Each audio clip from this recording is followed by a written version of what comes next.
म त हजुर गाउँघरकै ठिटो कसैसित बोल्दिन नमिठो क्या राम्रो तानसिन बाजाराको गीतका संस्थापक गायक बुद्धि सागर बसलजी हाम्रो माझ हुनुहुन्छ र आज हाम्रो सहयोग या पुङ्गीकोट मन्दिर दर्शन गर्न आउँदाखेरिको हाम्रो एउटा मिलापमा उहाँसँग चर्चा र परिचर्चा उहाँका सुपरहिट गीत आजभन्दा 20 वर्ष पहिलाका त उहाँको चाहिँ सानै नै थिएन तर फेरि पनि बिचमा केही न केही ग्यापिङ रह्यो र बुद्धि सागरको मलाई एनबिआईमा स्वागत छ। हजुर थ्याङ्क यू भेरी मच। हजुरलाई स्वागत छ पोखरामा। जय हो जय हो।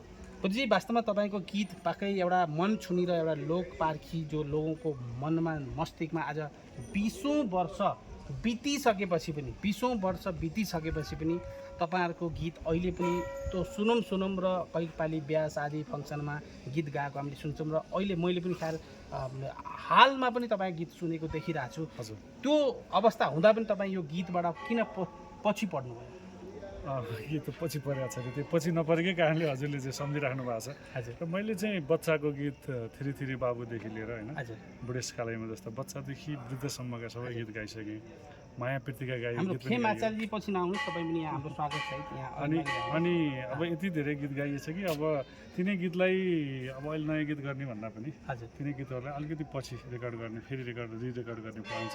हजुर र यतिखेर हामी चाहिँ विशेष गरी नेपालको संस्कृति, जुन नेपालको धर्म र प्रकृति, संस्कृति र प्रकृति, यो दुईवटा चिज चाहिँ नेपालको जस्तो म नर्थ अमेरिकामै 20 वर्ष बसेँ, पृथ्वी प्रायः सबै ठाउँमा घुमियो टुरिस्ट एरियामा। र यो हाम्रो संस्कृति र प्रकृति यहाँ जस्तो संसारमा कहीँ पनि रहन्छ। त्यही चिजलाई हामीले चाहिँ प्रचार प्रसार गर्ने क्रममा, यसलाई ब्रान्डिङ गर्ने क्रममा त्यतातिर लागिरहेको छु म। आजभोलि भजनमा अलिकति मस्त लाग्छ, आफूलाई आनन्द आउँछ, त्यतातिर लागिरहेको कारणले अलिकति गीत छायामा पऱ्यो। बुद्धजी वास्तवमा तपाईँको गीतमा कहिलेकाहीँ यो अहिलेको समाजमा अहिले खास छोरीहरू मिल्न अलिक गाह्रो भएको जस्तो बिहामा अहिले पहिलाभन्दा अहिलेको अवस्थामा अलिक हुन्छ। त्यसो हुँदाखेरि आमा बुवाले छोरा ल्याएर बुहारी घरमा खाँचो छ, अहिले साह्रै खाँचो छ, तर अहिले खाँचोमा खोज्दा अहिले कमजोर परेको छ। यो अवस्थालाई कसो भन्नुहुन्छ? ए कुरा साँचो छ छोरा तिमीले ल्याइहाल बुहारी साह्रै खाँचो। मैले गाएको गीत हो यो चाहिँ, 22-23 वर्ष भयो होला। अब मैले आफ्नो मेरो जिन्दगीमा कलाकारहरू आफ्नो गीतभन्दा अरूको गीत गाइदिन्छन्, मैले अरूको गीत गाएँ, आफ्नो गीत गाउनु सकेको छैन।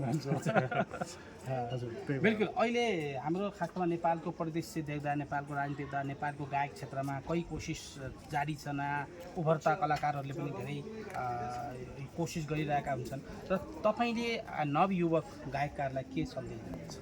अब गीत सङ्गीत भनेको चिज आर्ट एउटा समाजमा धेरै परिवर्तन ल्याउन सक्ने एउटा माध्यम हो, मिडियम हो। र त्यसले गर्दाखेरि आर्ट सिर्जना गर्दाखेरि एउटा छोटो पपुलारिटीको लागि मात्रै, त्यही समयको लागि भाइरल हुन चाहन्छ। अब हाम्रो कुनै समय यस्तो थियो कि त्यतिखेर गीत सुनेर मान्छे फ्यान हुन्थ्यो अथवा मान्छेको मनमा बस्ने हुन्थ्यो भने अहिले भिडियो हेरेर बन्ने चलन छ। र भिडियो त विभिन्न खालको एक्टिभिटिज गरेर पनि भाइरल हुन सकिन्छ, भइरहेछन्। त्यसले गर्दाखेरि गीत सङ्गीतलाई चाहिँ अलिकति ध्यान दिनु होला, कलाकारितालाई ध्यान दिनु होला, छोटो एकैछिनको चर्चालाई मात्रै ध्यान नदिनु होला भन्छु मैले। र विशेष गरी यो कलामा साधना हुनुपर्छ। जस्तै ध्यान हामी योग गर्छौँ, मेडिटेसन गर्छौँ, त्यस्तै खालको साधना पनि चाहिन्छ जस्तो लाग्छ। सिकेर आउनुभयो भने राम्रो हुन्छ, त्यही सजेसन हो। नत्र अहिलेका भाइ बहिनीहरू धेरै ट्यालेन्ट पनि हुनुहुन्छ, उहाँहरू धेरै जानकारी संसार देखिराख्नु भएको छ। जुन हाम्रो बेलामा हामी नेपालमा बसेर अमेरिकाको आर्टिस्टहरूको धेरै कुरा हामी हेर्न पाइन्थ्यौँ, उहीँ जानु पर्थ्यो होइन। अहिले त संसारभरिमा के भइरहेछ सबै कुरा हेर्न पाइन्छ नि त। एउटा गाउँमा बसेर एउटा सानो फोनले सबै चिज अहिले हामीले जुन गरिरहेको छौँ भनिसकेपछि टेक्नोलोजीलाई पनि ख्याल गर्दै जस रियल चिजलाई नबिर्सनु होला भन्छु। बहुत बहुत धन्यवाद बुद्धि सागरजी। र हाम्रो माझ हुनुहुन्छ नेपाल जनता पार्टीका वरिष्ठ उपाध्यक्ष र अब भविष्यका अध्यक्ष पनि हुन सक्नुहुन्छ उहाँ जो छ खेम आचार्यजी हुनुहुन्छ। खेमजी वास्तवमा नेपालको परिदृश्यमा मठ मन्दिर या यहाँको एउटा तपोभूमि नेपाललाई भनिन्छ र ऋषिमुनिको भूमि कहीँ न कहीँ आधुनिकीकरणमा आउँदाखेरि अबको नयाँ नेपालमा कहीँ न कहीँ त्यो व्यवस्था राम्रो हुँदै जाँदा पनि जो वास्तविकता जो शक्तिपीठहरू थिए त्यो कमजोर पर्दै गयो। हामीलाई के भन्नुहुन्छ?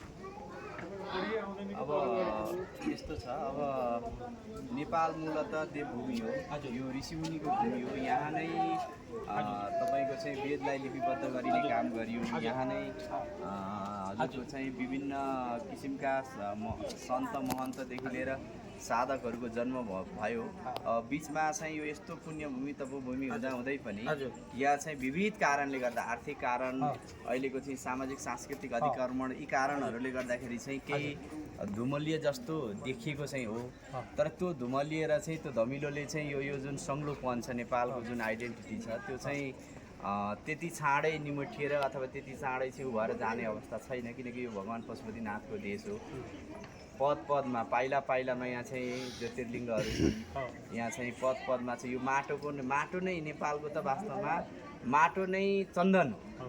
यो धरती नै यस्तो पवित्र हो।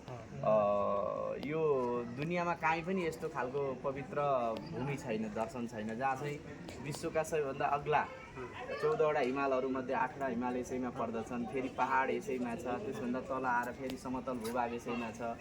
38-40 डिग्रीदेखि लिएर -30 सम्म 50 डिग्रीसम्मको भूभाग के अरे मौसम पनि यही देशमा छ। त्यस कारणले संस्कृति पनि संसारमा हेर्ने भने विश्वलाई हामीले हेऱ्यौँ भने कस्तो छ भन्दाखेरि संस्कृति चाहिँ एउटै संस्कृति, एउटै परम्परा, एउटै भाषाको चाहिँ भूभागहरू भएका राज्यहरू पनि छन्। तर नेपाल यस्तो देश हो, यति हामी सानो कन्ट्री भन्छौँ, थोरै पपुलेसन भन्छौँ, 3 करोडको जनसङ्ख्या भएको, तर यो चाहिँ कस्तो अद्भुत हो भने यहाँ 136 जाति भनेर छुट्टै जाति होइन, जसको चाहिँ आफ्नो भाषा छ, आफ्नो संस्कृति छ, आफ्नो चाहिँ कल्चर छ, आफ्नो कुल छ, परम्परा छ, अलग अलग छुट्टै संस्कृति भएको यो बहु सांस्कृतिक राष्ट्र। मैले अर्को चाहिँ तपाईँ पुङ्गीकोटमा आउनुभएको छ। पुङ्गीकोटको आफैमा एउटा अपार विशाल एउटा शान्तिमय र विशाल भगवान् शिवजीको मन्दिरमा आज तपाईँ दर्शन गर्नुभयो। यो पर्यटक क्षेत्र पनि पोखरा रहेछ र यहाँको के छ कसो दुई शब्द?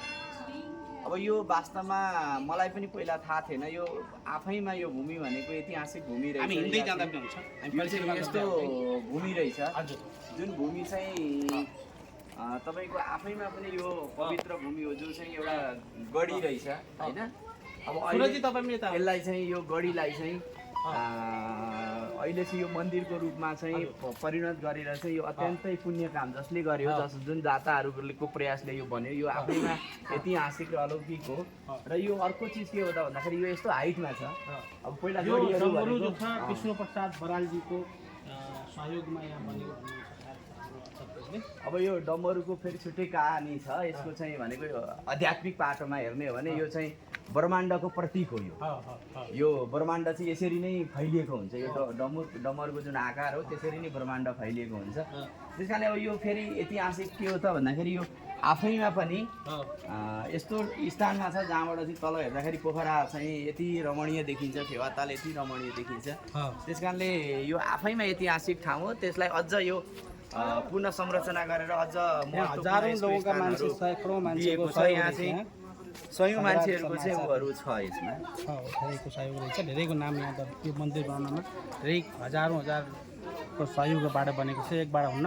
तर यहाँ चन्द्रकान्त बराल अध्यक्ष, उहाँकै रहपर, उहाँको विचार र उहाँको नेतृत्वले बनेको यो पुङ्गीकोट मन्दिर सम्पूर्ण साथीहरू आउनुहुन्छ। चन्द्रपाल सुरजी उहाँ महासचिव हुनुहुन्छ। हाम्रो टिममा को हुनुहुन्छ? नेपाल जनता पार्टीको टिमभित्र अध्यक्ष, तपाईँ वरिष्ठ उपाध्यक्ष, को के छ?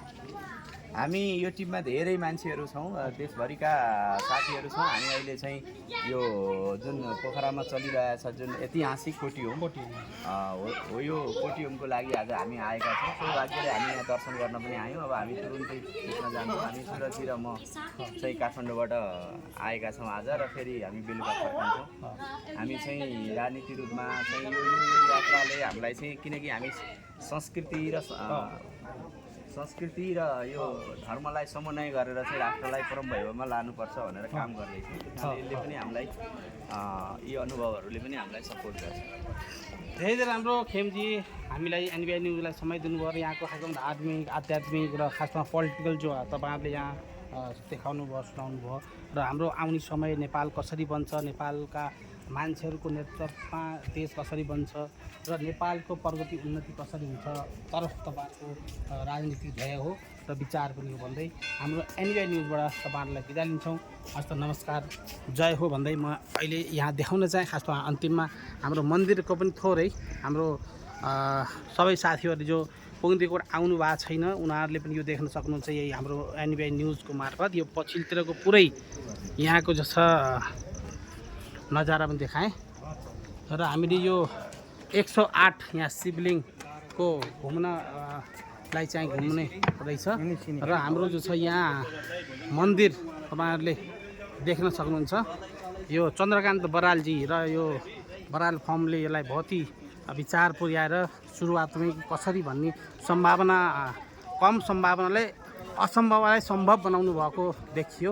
किनभने यो पर्यटक क्षेत्र पोखरालाई धेरै योगदान यसले पुर्याउँछ पनि भविष्यमा अझ पुर्याउँछ र भगवान् शिवजीको यत्रो ठुलो मन्दिरको यो चाहिँ आफैमा एउटा अलौकिक छ र यहाँ जो छ भगवान् शिवजीको शिवलिङ्ग र यहाँ हमेसा यहाँको जलाभिषेक भइरहन्छ। यहाँबाट अहिले यहाँ जलाभिषेक रोकिएको छ अनि आफैमा एउटा अलगै छ मन्दिरको यहाँ पाटो देख्नु छ। यहाँ नागहरूको धाम यहाँ देखिएको छ, यो देखो सकिन्छ र यहाँ जो छ हामीले भगवान्जीको गणेशजीले यहाँ जो छ शिवलिङ्गमा जो छ गरे नै अत्यन्तै राम्रो छ। यहाँ देख्न सकिन्छ पुरा यहाँ नागहरूको पनि यहाँ हामीले देखाउन चाह्यौँ र सम्पूर्ण हेर्ने साथीहरू जो हुनुहुन्छ हाम्रो सबै कुरा न्युज अथवा अरू कुरामा पनि देखाउँदा यहाँ मैले यो भित्र बन्द छ र पनि मैले यहाँबाट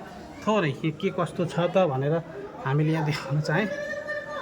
भित्रको अवस्था पनि भोलि बिहान आरतीका सामानहरू छन् र यहाँ शान्तिको लेभलको भोलि बिहान अब यहाँ पहिला ऋषिमुनिहरूका पनि विभिन्न फोटाहरू थिए, अहिले सायद रहन्छन् यहाँ सरसफाइ अथवा केही बन्दैछन् हुनै होला भन्दै यहाँ आफैमा एउटा शान्तिप्रिय मनोरम भगवानको दर्शन र सामने माता लक्ष्मीको दुर्गा माता लक्ष्मी माताजी भने पनि उहाँको मन्दिरलाई पनि मैले यहाँबाट यसो जुम मार्फत देखाएँ। भाज माता की जय भन्दै नेपाल आमाको जय भन्न चाहेँ। नेपाल आमाको पनि तिर्छ र भारत माता एउटै माता हुन् दुइटै र यहाँ जो छ यो मन्दिर आफैमा एउटा अलौकिक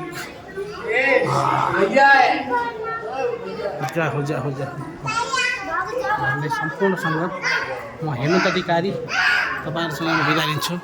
जय हो भन्दै जय हो।